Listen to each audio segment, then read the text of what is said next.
literature and science? I have to confess I have never seen Back to the Future.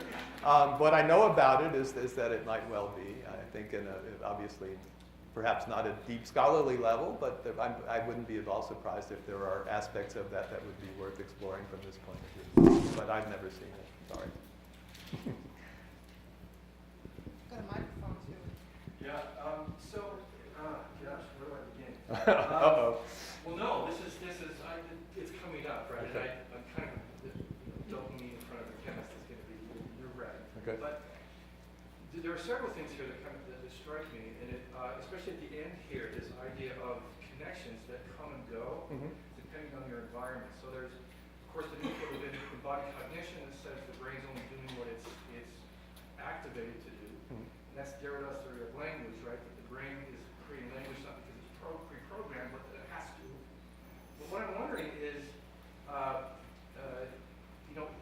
with Bohr, going back to quantum, I've got to collect all this because every slide is about something. Okay. Bohr's idea of, because he sort of talked about his theory of the model as a philosophy too. The act of observation and then the act or the attempt at representation is as much a part of the phenomenon as what we call the phenomena itself. Does that connect somehow also to literature and to our ideas of creativity and metaphor? Well, yeah, I mean, we have no unmediated access to even assuming that you're a hardcore realist and believe that the universe really exists and there is hard facts out there, but we have no unmediated access to them. We can only get them through, first of all, our observational tools, which are all based on the brain or instruments that we've constructed using our brain. And then we have the language we use to talk about them to convey the ideas from one to another. So yeah, very much so. I think in that sense, our understanding of how the universe is intimately tied up with how we process that information ourselves. And it's not absolute in any sense of what's really out there. We just don't have any access to that. More questions?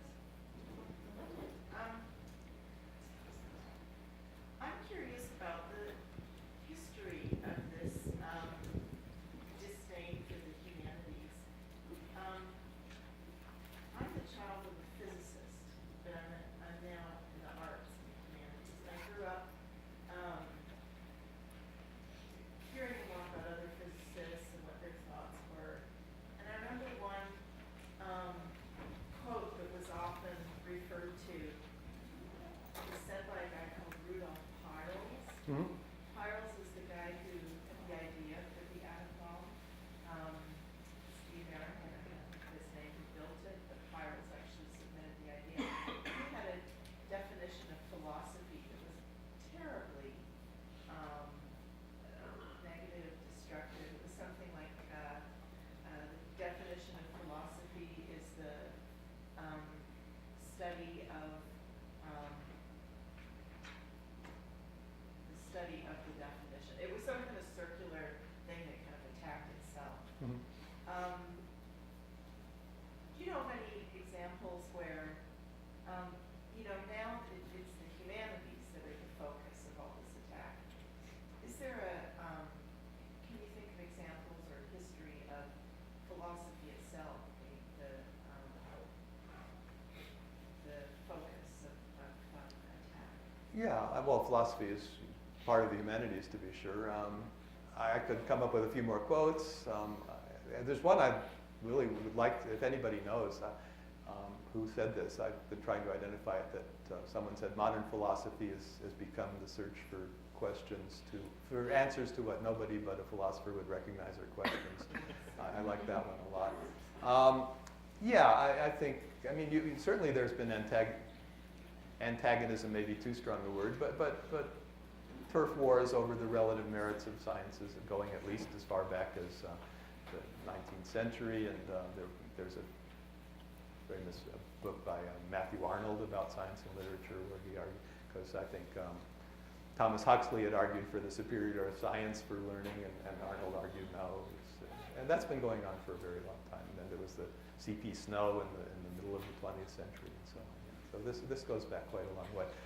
You know, if you go back a little further to the beginnings and of the Enlightenment, and then for the next century or two, then there was no separation of spheres of knowledge, right? It was all, but they started to come apart towards the 18th century or so, probably a little bit later.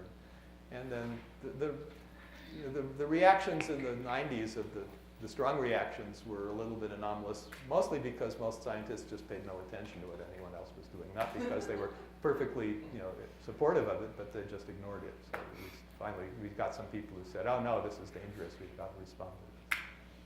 I guess, you know, where I'm going with the question is that there's a perception right now that this is something new, that the No. humanities you know, have just been under attack, you know, in the last 10 years. And I guess it's important to remember that it actually goes back a long Yeah, I mean, but I think the idea that humanities have something authoritative to say about science, and therefore they have to be pushed back against, that's relatively new.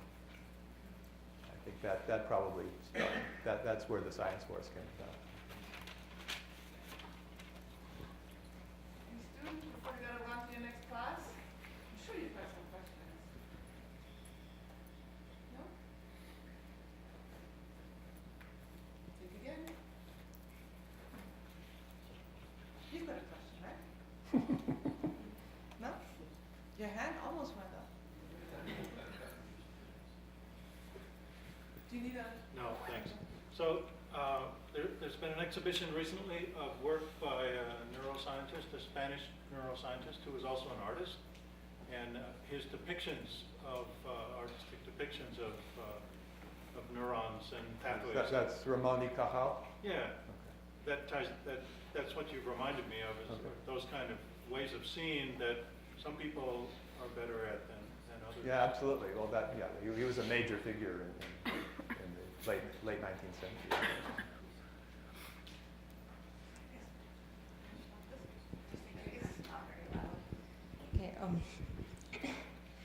Okay, so I was just wondering, like, what connections you've made between redundancy and metaphor. Redundancy. I hadn't really thought about that. It's an interesting question. I mean, I suppose you might say that if you put a metaphor connecting two concepts, then that's inherently redundant, right? Because you're saying the same thing twice, except in two different ways. That's an interesting point. I'll have to think about that. I hadn't thought about that.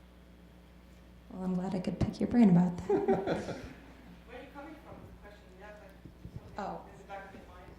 I have a paper to write for critical literature theory, and I'm kind of trying to structure this thing because it's about post-structuralist theory, and metaphor is a big thing in that. And so, like, when you mentioned that, I was just like, wait a second, I could talk about that. Okay, well, I'm sorry I couldn't be a little more helpful. Don't worry about it. Thank you anyway.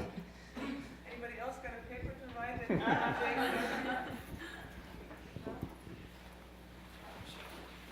All right.